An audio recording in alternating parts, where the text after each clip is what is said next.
श्री गोवर्धननाथ पादयुगलम् हय्यंग वीरप्रियम्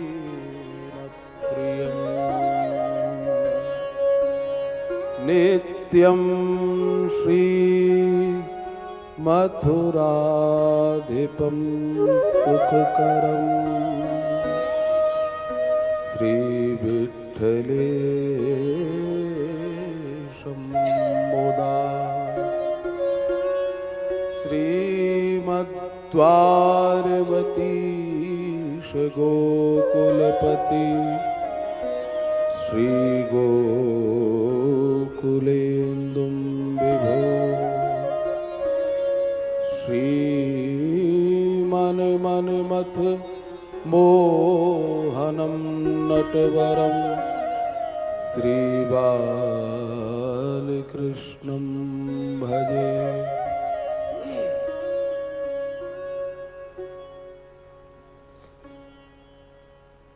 पुरुषोत्तम समारंभां विष्णु स्वामी सुमध्यमाम् अस्मदाचार्यपर्यन्तां वन्दे गुरु परम्परा। अज्ञानतिमिरान्धस्य ज्ञानाञ्जनशलाकया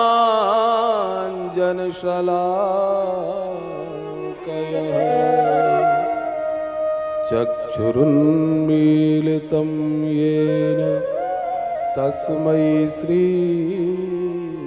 गुरवे नमः। भक्ति भक्त भगवंत गुरु चतुर्नाम बपुए इनके पद बंदन किए ना सही विघ्न अनेक। बोले श्री गोवर्धन नाथ की। आओ अपनी वाणी को पवित्र करते हुए फिर चर्चा करेंगे भाव और प्रेम से।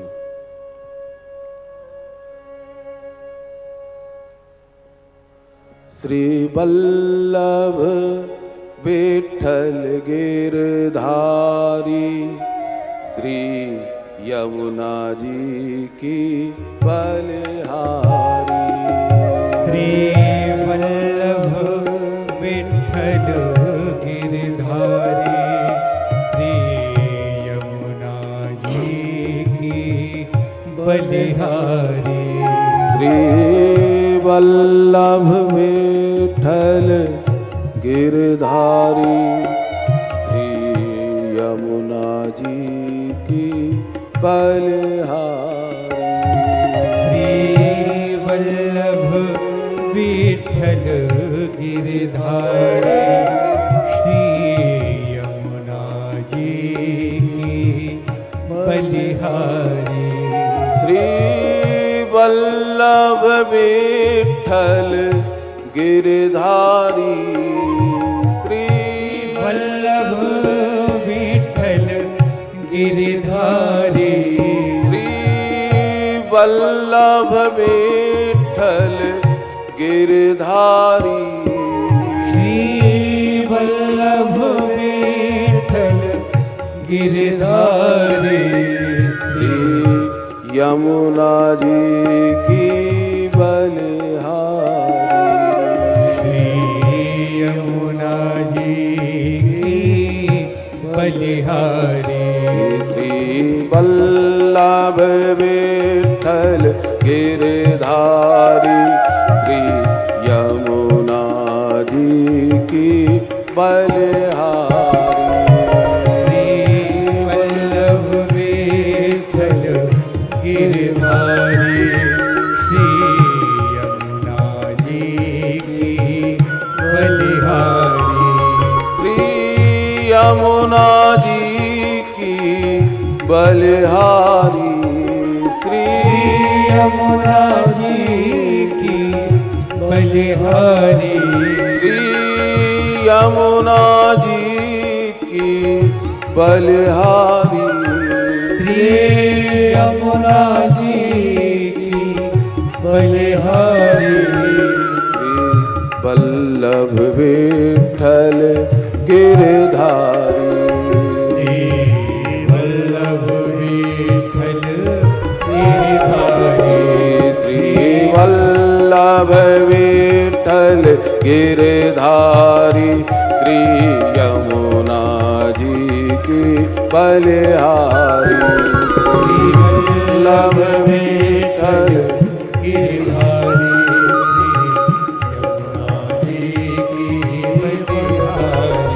श्री वल्लभ विठ्ठल गिरधारी श्री यमुना जी की बलिहारी श्री वल्लभ विठ्ठल गिरधारी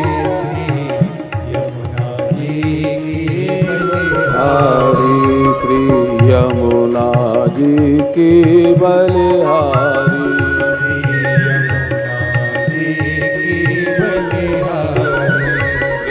यमुना जी की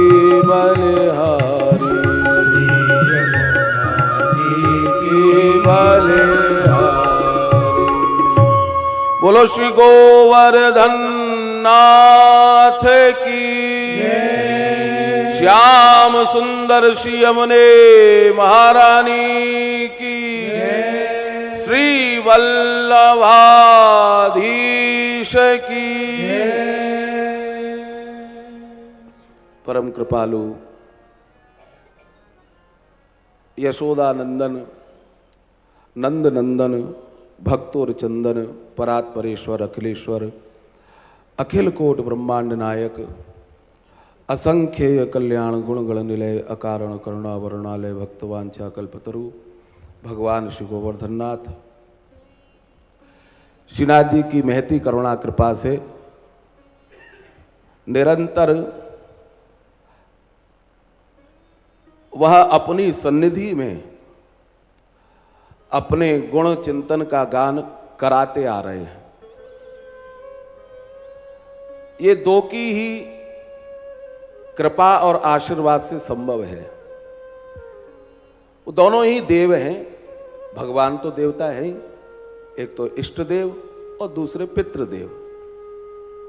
दो की कृपा से ही वंश में जो परंपरा होती है वो चलती है। हमारे पूज्य पिताजी, हमारे पूज्य दादाजी, उनके दादाजी, उनके दादाजी, ऑन रिकॉर्ड संभवतः मैं पूरे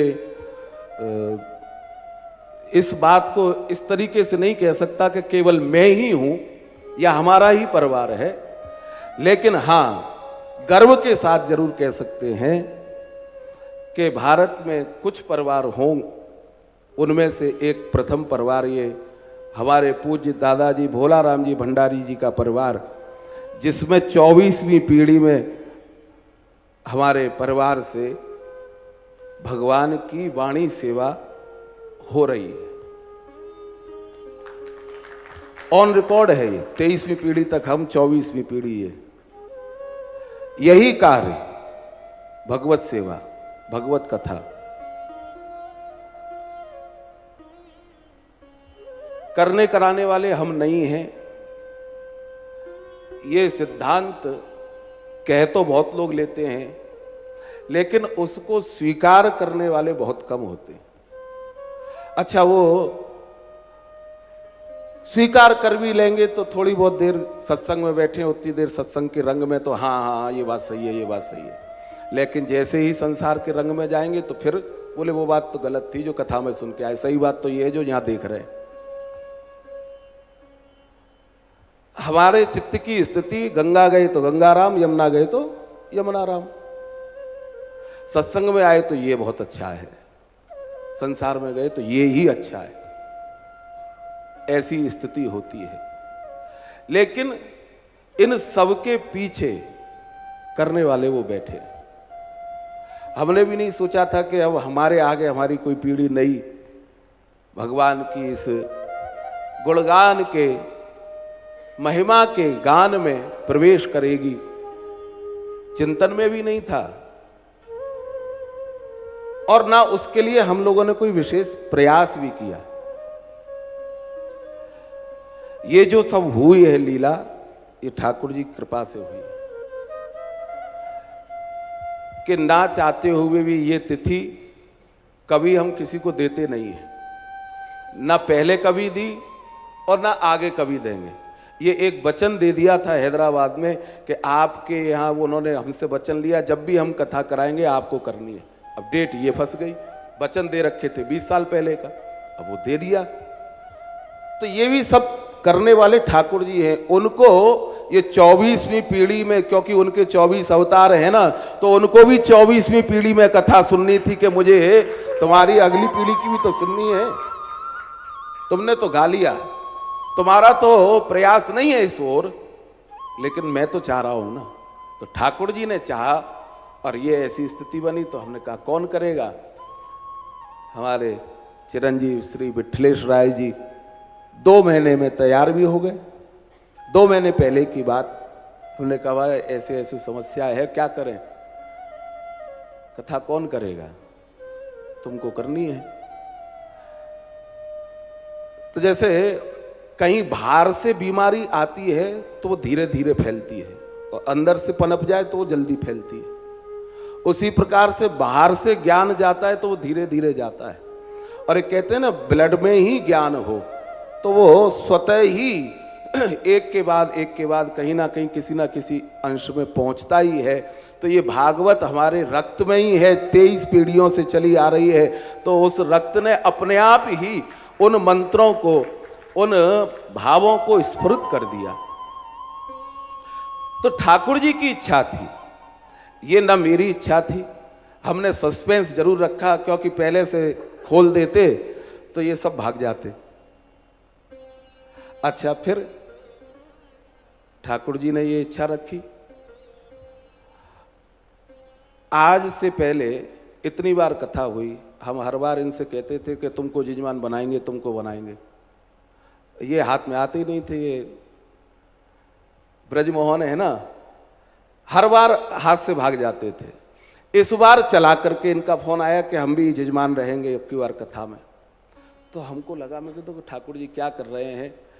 उस परिवार को जजमान बनवा रहे हैं जिस परिवार की इनकी माता जी पूजनीय भक्तिमती कमला देवी बागड़ी, जिन्होंने हमको भी कान पकड़ के भागवत सिखाई कि करो मेरे सामने बैठ करके, ऐसे बोलो, ऐसे करो। आज सुबह से वहां कथा में यही चिंतन चल रहा था। एक बाई, एक हैदराबाद में नरेंद्र जी गोयल जी की माता जी, 2 लोगों ने कान पकड़ पकड़ के हमको बैठो बैठो बैठो, सीखो, ऐसे करो, ऐसे बोलो। तो उसी परिवार से वो भी हमारी जजमान बनी पहली, और आज उन्हीं के परिवार के जजमान बन करके आप लोग चिरंजीव विठलेश राय की कथा करा रहे हैं। ये आपके लिए भी और हमारे लिए भी गर्व की बात है। आप लोग जितने यहाँ श्रोता हैं, कथा तो आप हर जगह सुनते हैं, बहुत बार सुन रखी है और भी अनेकों बार सुनेंगे। लेकिन कुछ जीवन के ऐसे समय आते हैं जो इतिहास बनते हैं, जो स्मृति बनती है। ये कथा आपके और इनके दोनों के लिए इतिहास है कि आपको भी स्मृति रहेगी कि विठलेश राय की पहली कथा के जजमान हम लोग थे, पहली श्रोता हम लोग थे। ये आपको गर्व करने का एक मौका देगा और इनको भी गर्व करने का मौका देगा। तो ठाकुर जी की ये लीला है, इसमें ना मैंने कुछ किया है ना आपने कुछ किया है। सब प्रकार से सब व्यवस्थाओं को बनाने वाले वो हैं।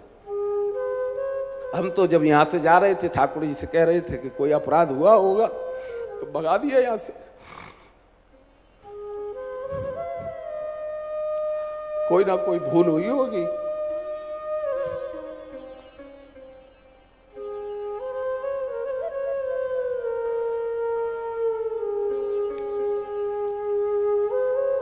लेकिन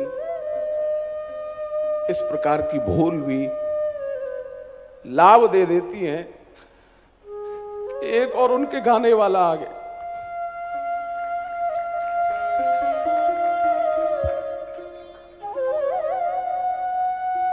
नंद बाबा के बालक नहीं था तो वो अपने कुल देवता की पूजा करते थे। और जब पूजा करते धीरे धीरे वृद्धावस्था आने लगी। नंद बाबा को चिंता हुई कि देखो अब मेरे पीछे इनकी सेवा कौन करेगा। रोज अपने ठाकुर जी से कहते, प्रभु अब तक तो पीढ़ियों से सेवा चली आई, करते रहे, मैं करता रहा, अब मेरे बाद कौन करेगा। नंद बाबा के जो भगवान हैं, इष्ट हैं, जो उनके कुल देवता हैं, उनका नाम है जनार्दन। जनार्दन भगवान। तो भगवान नंद बाबा की प्रार्थना सुनकर के प्रकट हो गए।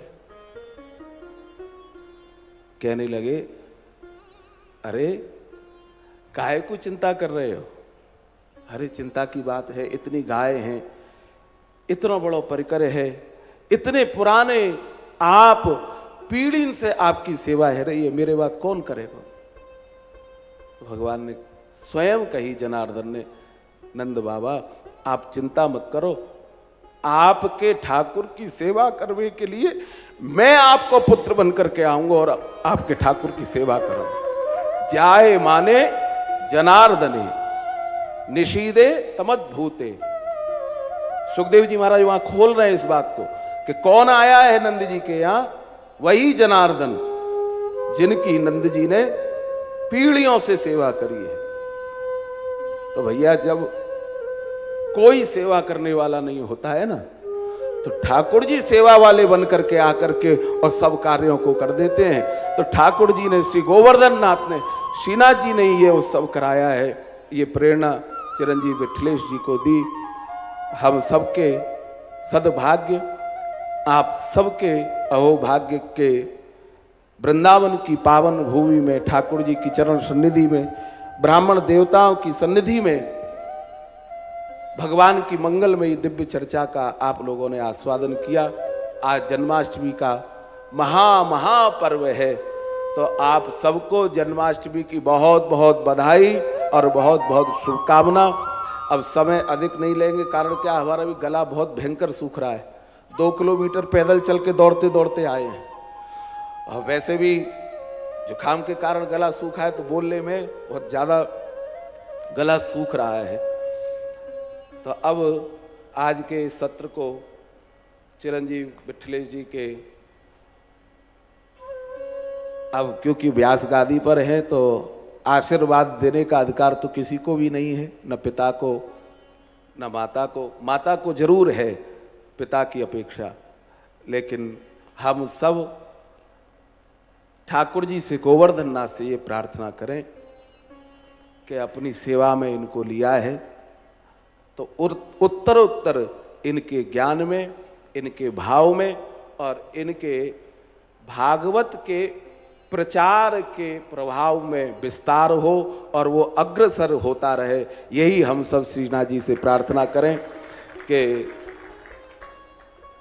हमारे परिवार में पूज्य गुरुदेव भगवान अनंत श्री संपन्न श्री श्री श्रीजी बाबा महाराज, उन्होंने एक ही बात सिखाई, बेटा कथा को बांचना बेचना मत। बस यही परंपरा जो हमारे परिवार की है कि भगवत प्रसाद में जो मिल जाए उसको भगवत प्रसाद स्वीकार करके कथा करें। अर्थ के प्रभाव में आकर और अर्थ की बुद्धि लेकर, अर्थ की विचार लेकर के हम भगवान के गुणगान न गावें। केवल गुणगान इसलिए गावें क्योंकि तुम प्रसन्न होते हो, तुम्हारी प्रसन्नता के लिए हम गुणगान गावें। वही शुद्ध सात्विक व्यास परंपरा है। तो हमारे परिवार से शुद्ध सात्विक व्यास परंपरा और हमारे कुल की जो परंपरा है जो चली आ रही है, मैं श्रीनाथ जी से यही प्रार्थना करूंगा, इसी वृत्ति के साथ चरित्र और चिंतन दोनों धवल बने रहें। इसके साथ में ये अपने जीवन के पथ पे अग्रसर हों। इन्हीं शब्दों के साथ आप सबको प्रणाम। पूज्य माताजी पिताजी विराजमान हैं, उनके चरणों में प्रणाम। आप सबके हृदय में बैठे ठाकुर जी को प्रणाम। सभी भूदेवों को प्रणाम। आप सबने 7 दिन तक यहाँ भागवत जी का पारायण किया, अपने अपने यजमानों के कल्याणार्थ आपने ये यज्ञ किया। भगवान से प्रार्थना के उनके जिन जिन निमित्त से उन्होंने यह भागवत जी का पारायण यहाँ कराया, उनका सबका मनोरथ सफल हो, पूर्ण हो। आइए भाव और प्रेम से जय श्री कृष्ण, जय श्री राधे।